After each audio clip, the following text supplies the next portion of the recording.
Yoga with Suganthi channel நேயர்களுக்கு வணக்கம். நான் சுகந்தி, யோகா ட்ரெய்னர், நியூட்ரிஷனிஸ்ட்டும் கூட தான். ஸோ இன்னைக்கு நம்ம பார்க்க போகிற வீடியோ உடல் எடையை அதிகரிக்கிறதுக்கான 10 சிறந்த உணவுகளை பற்றி. ஸோ இது வந்து உடம்பை குறைக்கணும்னு நினச்சிட்டு இருக்கோம். நீங்கள் உடம்பை ஏற்றத்துக்கு 10 சிறந்த உணவுகள் சொல்கிறீங்களேன்னு சொல்லிட்டு 10 பேர் வந்து வெயிட் லாஸ் பண்ணுறதுக்காக என்கொயர் பண்ணாங்கன்னா 2 பேராவது வெயிட் கெயின் பண்ணுறதுக்கு என்கொயர் பண்ணுவாங்க. ஸோ என்ன சாப்பிட்டாலும் உடம்பு ஏறல, அண்டர் வெயிட்லேயே இருக்கேன், இன்னும் கொஞ்சம் எனக்கு வெயிட் போடணும், இம்யூனிட்டி லோவாகவே இருக்கு, மசில் ஏறவே மாட்டேங்குது, அண்டர் வெயிட்டில் இருக்கேன் அப்படின்னு சொல்லிட்டு. ஸோ அதுவும் வந்து ஒரு இஷ்யூ தான். ஒபிஸாக இருக்கிறது எப்படி நம்ம ஒரு இஷ்யூவாக பார்க்குறோமோ அதே மாதிரி அண்டர் வெயிட்டில் இருக்கிறதும் ஒரு இஷ்யூ தான். இம்யூனிட்டி லோவாக இருக்கும், வயசு ஏற ஏற உங்களுக்கு மசில் ஸ்ட்ரென்த்து கம்மியாக ஆரம்பிச்சிடும். ஸோ அதனால ஐடியல் வெயிட்டில் இருக்க வேண்டியது ரொம்ப முக்கியம். ஸோ நம்ம ஐடியல் வெயிட்னு எதை சொல்கிறோம் அப்படின்னா, உங்களோட ஹைட்டில் நீங்கள் எவ்வளோ சென்டிமீட்டர் இருக்கீங்களோ, நீங்கள் வந்து ஒரு 150 சென்டிமீட்டர் ஹைட் இருக்கீங்கன்னா, அந்த 150 சென்டிமீட்டருங்கிற மெஷர்மெண்ட்டில் லாஸ்ட் 2 டிஜிட் 150, அதில் 50 லாஸ்ட் 2 டிஜிட் தான் உங்களோட ஐடியல் வெயிட். நீங்கள் 175 சென்டிமீட்டர் இருக்கீங்கன்னா 75 கேஜி, 180 சென்டிமீட்டர் இருக்கீங்கன்னா 80 கேஜி, 160 சென்டிமீட்டர் இருக்கீங்கன்னா 60 கேஜி. ஸோ சென்டிமீட்டரில் நீங்கள் எவ்வளோ இருக்கீங்களோ அதில் லாஸ்ட் 2 டிஜிட் தான் உங்களோட ஐடியல் வெயிட்டு. ஸோ அப்படி பார்க்கும்போது நிறைய பேர் வந்து இந்த அண்டர் வெயிட்டில் என்கிட்ட என்கொயர் பண்ணுறவங்க வந்து இருக்க வேண்டியதை விட 8 கிலோலாம் கம்மியாக இருப்பாங்க. 150 சென்டிமீட்டர் இருப்பாங்க, ஆனால் 42 கிலோ தான் இருப்பாங்க. ஸோ அதனால ஐடியல் வெயிட்டில் இருக்கிறது ரொம்ப முக்கியம். இந்த ஐடியல் வெயிட்னு நான் மென்ஷன் பண்ணுறதுல +or-5 ஓகே. இப்போ 150 சென்டிமீட்டர் ஹைட் இருக்கீங்கன்னா 50 கேஜி நீங்கள் இருக்கணும் அப்படின்னா, சில கேசஸில் அவங்களோட ஹெரிடிட்ரி, அவங்க அம்மா அப்பாவே கொஞ்சம் பல்காக தான் இருப்பாங்க, மசில் ஸ்ட்ரென்த் நிறையவே இருக்கும் அப்படின்னா 55 வரைக்கும் இருக்கலாம். இல்லை பை நேச்சர் அவங்க ஃபேமிலியில் எல்லாருமே கொஞ்சம் ஒல்லியாக தான் இருப்பாங்க, ஆனால் ஸ்ட்ராங்காக தான் இருக்குது, மற்றபடி இம்யூனிட்டியில் நல்லா இருக்குது அப்படின்னாலும் 45 வரைக்கும் ஓகே. ஸோ ஐடியல் வெயிட்டுங்கிறது சென்டிமீட்டர்ஸில் லாஸ்ட் 2 டிஜிட்டு, ஹைட்டில் இருக்க சென்டிமீட்டர்ஸில் லாஸ்ட் 2 டிஜிட்டு, அதுலேருந்து +5 இருக்கலாம், -5 இருக்கலாம். பட் ஐடியல் லாஸ்ட் 2 டிஜிட் தான். ஸோ இதில் வந்து நீங்கள் எவ்வளோ குறைவாக இருக்கீங்க, எவ்வளோ வெயிட் நீங்கள் ஏற்றணும்னு நீங்கள் பார்த்துக்கோங்க, வெயிட் கம்மியாக இருக்கிறவங்க. ஸோ அந்த வெயிட்டை ஏற்றுறதுக்காக நீங்கள் வந்து 4 வேளை சாப்பிடு, 5 வேளை சாப்பிடு, நினைக்கிறப்பெல்லாம் சாப்பிடு, நான் உடம்பை ஏற்றிடலாம் அப்படிலாம் நிறைய அட்வைஸ் பண்ணுவாங்க. நீங்கள் என்ன வேணால் சாப்பிட்டு உடம்பை ஏற்றுனீங்கன்னா அதில் கொழுப்பு தான் நிறைய ஆகும், அன்ஹெல்த்தியாக நீங்கள் வெயிட் போடுற மாதிரி ஆகும். நீங்கள் ஹெல்த்தியாக தான் வெயிட்டை ஏற்றணும். நீங்கள் ஹெல்த்தியாக வெயிட்டை ஏற்றும் போது தான் உங்கள் இம்யூனிட்டி மெயின்டைன் ஆகும், டெவலப் ஆகும், அண்டு உங்களோட மெட்டபாலிசம் நல்லா இருக்கும், மசில் ஸ்ட்ரென்த் இம்ப்ரூவ் ஆகிருக்கும். அப்புறம் நீங்கள் அதை மெயின்டைன் பண்ணிக்கலாம். ஸோ ஹெல்த்தியாக வெயிட்டை எப்படி ஏற்றணும் அப்படிங்கிறதுக்கான 10 சிறந்த உணவுகள் தான் நம்ம இன்னைக்கு பார்க்க போகிறோம்.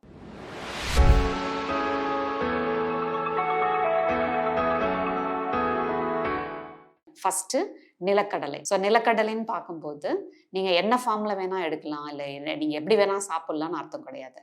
வறுத்த நிலக்கடலை சாப்பிடாதீங்க, அவிச்ச நிலக்கடலை தான் சாப்பிடும். நல்ல இட்லி பானையில் வச்சு அவிச்சு நல்ல சாஃப்டாக வெந்திருக்கணும். ஸோ அவிச்ச நிலக்கடலையை டெய்லியும் ஒரு உள்ளங்கை அளவு சாப்பிட்றீங்க அப்படின்னா அது வந்து உங்களுக்கு நல்ல வெயிட் போடுறதுக்கு, நல்ல ஹெல்த்தியான வெயிட்டை கெயின் பண்ணுறதுக்கு உங்களுக்கு ஹெல்ப் பண்ணும். ஸோ வேறு எந்த ஃபார்ம்லேயும் எடுக்க வேண்டாம், அவிச்ச நிலக்கடலை தான் சாப்பிட்ணும், வறுத்தது சாப்பிட வேண்டாம். பொதுவாகவே வறுத்தது சாப்பிட்றது நல்லதில்லை எல்லாருக்குமே, உங்களுக்கும் அதே மாதிரி தான். அவிச்ச நிலக்கடலை உள்ளங்கை அளவு டெய்லியும் சாப்பிட்லாம். 2வது மஞ்ச பூசணி, பரங்கிக்காய். ஓகே, ஸோ மஞ்ச பூசணி வந்து நிறைய சத்துக்கள் நிறைஞ்சது. எல்லா காயும் உடம்புக்கு நல்லது தான், பட் வெயிட்டை ஏற்றணும்னு நினைக்கிறவங்க மாவு சத்துள்ள காய்கறிகள் நிறைய சாப்பிட்றது ரொம்ப முக்கியம். மஞ்ச பூசணியில் நிறைய மாவு சத்துள்ள ஒரு காய்கறி அது. ஸோ மஞ்ச பூசணி நீங்கள் வாரத்தில் 1 நாள் 2 நாள் சேர்த்துக்கிறீங்கன்னா அதுவும் உங்கள் வெயிட்டை நல்ல விதத்தில் ஏற்றுறதுக்கு ஹெல்ப் பண்ணும். 3வது வெள்ளை கொண்டக்கடலை. 2மே இருக்கு இல்லையா, ப்ரௌன் கொண்டக்கடலையும் இருக்குது, ஒயிட் சன்னாவும் இருக்குது. ஸோ ப்ரௌன் வந்து ரொம்ப நல்லது, நார்ச்சத்து நிறையா இருக்குது அப்படின்னா கூட வெள்ளையில் வந்து உங்களுக்கு ப்ரோட்டீனுக்கு ஈக்குவலாக இல்லை கொஞ்சம் கூடவே வந்து மாவுச்சத்தும் நிறையவே இருக்குது. ஸோ வெள்ளை கொண்டக்கடலை நீங்கள் வாரத்தில் 2 நாள் சேர்த்துக்கிறீங்க, 3 நாள் சேர்த்துக்கிறீங்க, இல்லை டெய்லியும் கூட ஒரு கையளவு நீங்கள் சாப்பிட்றீங்க, உள்ளங்கை அளவு நீங்கள் எடுத்துக்கிறீங்கன்னா அது உங்கள் வெயிட்டை நல்ல விதத்தில் உங்களோட மசில் ஸ்ட்ரென்த்தை இம்ப்ரூவ் பண்ணுறதுக்கு, மசிலை இம்ப்ரூவ் பண்ணி தான் நீங்கள் வெயிட்டை ஏற்றணும், கொழுப்பை ஏற்றி வெயிட்டை ஏற்ற வேண்டாம். ஸோ உங்கள் மசிலை இம்ப்ரூவ் பண்ணுறதுக்கு வெள்ளை கொண்டக்கடலை உங்களுக்கு ரொம்பவே ஹெல்ப் பண்ணும். 4வது வாழைப்பழம். எல்லா பழங்களுமே நல்லது தான், அதில் நிறைய ஜூஸி ஃப்ரூட்ஸும் நிறைய இருக்கு இல்லையா. ஸோ அதை விட மாவுச்சத்துள்ள பழங்கள், முக்கணிகளும் உங்களுக்கு வெயிட்டை ஏற்ற ஹெல்ப் பண்ணும். அதில் முக்கியமாக வருஷம் ஃபுல்லாக கிடைக்கிறது மாம்பழம் வருஷம் ஃபுல்லாக கிடைக்காது, பலாப்பழமும் வருஷம் ஃபுல்லாக கிடைக்காது. ஆனால் வாழைப்பழம் உங்களுக்கு வருஷம் ஃபுல்லாக கிடைக்கும். அதுலேயும் செவ்வாழை, ரஸ்தாளி அந்த மாதிரி நிறைய மாவுச்சத்துள்ள அந்த வாழைப்பழங்கள் வந்து உங்களுக்கு வெயிட் ஏற்றத்துக்கு ஹெல்ப் பண்ணும். டெய்லியுமே நீங்கள் காலையிலையும் நைட்டும் வாழைப்பழம் சாப்பிட்லாம். 5வது பச்சை பட்டாணி. ஸோ இந்த பச்சை பட்டாணியை காய வச்சு கம்ப்ளீட்டாக ட்ரை பண்ணி வச்சுருப்பாங்க. அதை வாங்கிட்டு வந்து வேக வச்சு அப்புறமா மசாலாம் பண்ணுவோம் இல்லையா, அந்த மாதிரி இல்லாமல் அதுலேயுமே உங்களுக்கு வெயிட் ஏறும். பட் பச்சை பட்டாணியாக வாங்கி உரித்து நம்ம பண்ணுவோம் இல்லையா, ஸோ அதில் வந்து பச்சை பட்டாணியில் உங்களுக்கு நிறைய அவங்களுக்கு நல்ல கொழுப்பு இருக்குது. அண்ட் அது வந்து அதில் இருக்க அந்த மாவுச்சத்து நம்மளோட வெயிட்டை இம்ப்ரூவ் பண்ணுறதுக்கு நல்ல விதமாக இம்ப்ரூவ் பண்ணுறதுக்கு ஹெல்ப் பண்ணும். ஸோ எப்போல்லாம் உங்களுக்கு பச்சை பட்டாணி கிடைக்குதோ அப்போல்லாம் நீங்கள் பச்சை பட்டாணி வாங்கி உங்கள் உணவில் நீங்கள் சேர்த்துக்கோங்க. இதில் இப்போ நான் மென்ஷன் பண்ணுற எந்த உணவுலையுமே எண்ணெயில் போட்டு பொரிக்கிறதோ நிறைய காரம் போட்டு வறுக்கிறதோ அந்த மாதிரிலாம் இல்லாமல் நல்ல ஃபார்மில் குழம்புல போடுறது இல்லாட்டி வேக வச்சு அந்த மாதிரி ஃபார்மில் சாப்பிட்றது தான் நல்லது. ஸோ பச்சை பட்டாணி நீங்கள் எப்போல்லாம் கிடைக்குதோ அப்போல்லாம் நீங்கள் உணவில் சேர்த்துக்கலாம். 6வது மொச்சை. ஓகே, ஸோ மொச்சைன்னா நம்மளுக்கு வந்து அது வந்து கேஸ் கிரியேட் பண்ணும். மொச்சக்கொட்டை போட்டு குழம்பு வச்சாலே அடுத்த நாள் வந்து கேஸ் நிறைய ரிலீஸ் ஆகும். அந்த மாதிரி ஒரு நினைப்பு இருக்குது. அதை நீங்கள் சரியான முறையில் வேக வச்சு சரியாக மென்று சாப்பிட்றீங்க அப்படின்னா அவ்வளோவா அது கேஸ் கிரியேட் பண்ணாது. ஒழுங்காக வேக வைக்காத மொச்சை, ஒழுங்காக மென்று உள்ளே இறக்கப்படாத மொச்சை தான் வந்து உங்களுக்கு நிறைய கேஸ் கிரியேட் பண்ணும். ஸோ வேக வைக்கும் போதே ஒரு நைட்டு ஃபுல்லாக நீங்கள் அதை ஊற வச்சுருக்கணும். மோர் தென் 12 hours அது ஊறி இருக்கணும். ஊர்ன மொச்சையை நீங்கள் வேக வைக்கும் போது மை மாதிரி வேக வைக்கணும். ஸோ அப்போ நீங்கள் ப்ரெஷர் குக்கரில் வைக்கும்போது உப்பு, மஞ்சத்தூள், பெருங்காயம், 2 சொட்டு விளக்கெண்ணெய் அதெல்லாம் போட்டு வேக வைக்கிறீங்க. நிறைய ஒரு 10-15 விசில் விடலாம். நீங்கள் ஒரு மொச்சையை எடுத்து இப்படி அமுக்குனீங்கன்னா அது அப்படியே மை மாதிரி கரைஞ்சிடணும். அந்த அளவுக்கு வெந்திருக்கணும். அந்த அளவுக்கு நீங்கள் வேக வச்சுருக்கீங்க, அதை நல்லா மென்று சாப்பிட்றீங்க அப்படின்னா அதில் வந்து அவ்வளோ கேஸ் கிரியேட் ஆகாது. மொச்சை வந்து உங்களோட வெயிட்டை நல்ல விதமாக ரைஸ் பண்ணுறதுக்கு ஹெல்ப் பண்ணும். 7வது கிழங்கு வகைகள். எல்லா கிழங்கும், மரவள்ளி கிழங்கு, சேப்பங்கிழங்கு, சேனக்கிழங்கு, முக்கியமாக உருளைக்கிழங்கு, ஸோ எல்லா கிழங்கு வகைகளுமே வந்து உங்களோட வெயிட்டை வந்து ஏற்றும். கிழங்கு அப்படின்னா உடனே வறுக்கிறது, சிப்ஸ் போடுறது, உருளைக்கிழங்கு சிப்ஸு அந்த மாதிரி உங்களுக்கு ஞாபகம் வரக்கூடாது. வேக வச்ச கிழங்கு வகைகள், சக்கரவள்ளி கிழங்கு வேக வச்சு சாப்பிட்றது, ஒரு உள்ளங்கை அளவு, ஒரு 4 துண்டு அந்த மாதிரி. ஸோ ஒரு நாள் சக்கரவள்ளி கிழங்கு, ஒரு நாள் உருளைக்கிழங்கு வறுக்காதீங்க. நல்லா வேக வச்ச துண்டுகளை சாம்பார்லேயோ குழம்புலையோ போடலாம். வேக வச்சதை அப்படியே கூட நீங்கள் சாப்பிட்லாம். பெப்பர், உப்பெல்லாம் போட்டு அப்படியே கூட சாப்பிட்லாம். ஸோ வேக வச்ச கிழங்கு வகைகள் டெய்லியும் ஒன்று சேர்த்துக்கிறது உங்களோட வெயிட்டை நல்ல விதத்தில் கெயின் பண்ணுறதுக்கு ஹெல்ப் பண்ணும். எதையுமே அளவுக்கு மீற வேண்டாம். 10 சிறந்த உணவுகள். இதனால் இந்த உணவை தவிர மற்ற உணவுகள்லாம் உங்களுக்கு வெயிட்டை கெயின் பண்ணாதானா? அப்படிலாம் இல்லை. சிறந்த உணவுகள் அப்படின்னா இதனால் உங்கள் வெயிட் ஏறும், மசில் இம்ப்ரூவ் ஆகும். ஆனால் இதனால் உங்களுக்கு உபாதைகள் வராது அப்படிங்கிறதுனால தான் 10 சிறந்த உணவுகள் அப்படின்னு நம்ம மென்ஷன் பண்ணுறோம். ஸோ அதையும் எப்படி சாப்பிட்றோங்கிறது இருக்குது. வேக வச்சு சாப்பிட்ணும், வறுக்காதீங்க, எண்ணெயில் போட்டு பொரிக்காதீங்க. ஸோ கிழங்கு வகைகளை நீங்கள் டெய்லியுமே சேர்த்துக்கலாம் அளவா. 8 காராமணி. காராமணியை நீங்கள் நல்லா வேக வச்சு, மொச்சைக்கு எப்படி சொன்னானோ அதே மாதிரி நைட்டு ஃபுல்லாக ஊற வச்சு மஞ்சத்தூள், உப்பு, பெருங்காயம், விளக்கெண்ணெய் இதெல்லாம் போட்டு நல்ல மை மாதிரி வேக வச்சு அதை நீங்கள் குழம்பு பண்ணுறீங்க, இல்லை சுண்டல் பண்ணுறீங்க அப்படின்னாலும் நீங்கள் அந்த மாதிரி சேர்த்துக்கலாம். ஸோ வாரத்தில் 2 நாள் மொச்சை, 2 நாள் காராமணி, அந்த மாதிரி நீங்கள் டைம் டேபிள் மாதிரி கூட போட்டுக்கலாம். ஓகே, வாழைப்பழம் டெய்லி சாப்பிட்லாம், கிழங்கு வகைகளை ஏதாவது ஒன்று டெய்லி சாப்பிட்லாம்.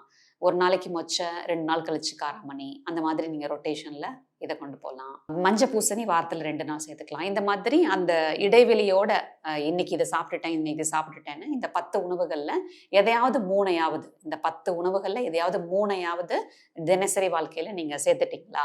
காலையில் இதை சாப்பிட்டுட்டேன், மத்தியானம் இதை சாப்பிட்டுட்டேன், நைட் இதை சாப்பிட்டுட்டேன் அப்படிங்கிறத நீங்கள் கவனிச்சுக்கிட்டீங்க அப்படின்னா உங்களுக்கு 1 மாதத்துலேயே உங்களுக்கு நல்ல இம்ப்ரூவ்மெண்ட் இருக்கும். அதை அப்படியே நீங்கள் மெயின்டைன் பண்ணி கொண்டு போகலாம். 9 ராஜ்மா, கிட்னி பீன்ஸ்ன்னு சொல்லுவோம். ஸோ ராஜ்மா வந்து ரொம்ப நேரத்துக்கு ஊற வைக்கணும். ரொம்ப விசிலுக்கு அதை நீங்கள் வேக வச்சிங்கன்னா தான் அது மை மாதிரி ஆகும். இல்லாட்டி சாப்பிடும்போது அது டேஸ்ட்டாக இருக்க மாதிரி இருந்தாலும் அதுக்கு உள்ளெல்லாம் கொஞ்சம் கடினமாக வேகாத மாதிரி இருந்ததுன்னா அது கேஸ் கிரியேட் பண்ணும். ஸோ முழுசாக மை மாதிரி வேக வைக்காத ப்ரோட்டீன் சோர்ஸ் எதுவுமே வந்து உங்களுக்கு ப்ரோட்டீனாக பெருசாக அப்சர்வ் ஆகாது, கேஸ் கிரியேட் பண்ண ஆரம்பிச்சிடும். ஸோ அதனால் நீங்கள் நிறைய நேரம் ஊற வச்சுருக்கணும், நிறைய நேரம் வேக வச்சிருக்கணும், நிறைய விசில் விட்டுருக்கணும். எடுத்து நீங்கள் ஒரு ராஜ்மாவை எடுத்து இப்படி நம்ம மசிச்சிங்கன்னா அதில் வந்து அந்த நடுப்பகுதியில் எந்த வேகாத இதுவோ ஹார்டான சப்ஸ்டன்ஸோ இருக்கக்கூடாது. மை மாதிரி அது கரைஞ்சிடணும், அந்த அளவுக்கு வெந்திருக்கணும். ஸோ ராஜ்மா ரொம்ப சிறந்த ஒரு பயிர் வகை. உங்களோட உடம்பை ஏத்துறதுக்கு, மசில் ஸ்ட்ரென்த் இம்ப்ரூவ் பண்றதுக்கு ரொம்ப நல்ல புரோட்டீன் சோர்ஸ். நல்ல விதமா உங்க வெயிட்ட ஏத்தும் அது. 10வது பட்டர் பீன்ஸ், டபுள் பீன்ஸ். இந்த பீன்ஸ் வகைகள் வந்து உங்களுக்கு பார்க்கவே அது நல்ல குண்டு குண்டா இருக்கும். டபுள் பீன்ஸ், அந்த பட்டர் பீன்ஸ் வந்து நல்லா வேக வச்சு நீங்க அத மசாலாவோ, மசால் மீன்ஸ் வெங்காயம், தக்காளி அந்த மாரி மசால் பண்ணி அத போடுறது, இல்லாட்டி ஒரு மசால் குழம்புல போடுறது, அந்த மாரி நீங்க பண்ணி சாப்பிடும்போது அது டேஸ்ட்டாவும் இருக்கும். அது நல்ல வெயிட் போடுறதுக்கும், நல்ல விதமா வெயிட் போடுறதுக்கு அது உங்களுக்கு ஹெல்ப் பண்ணும்.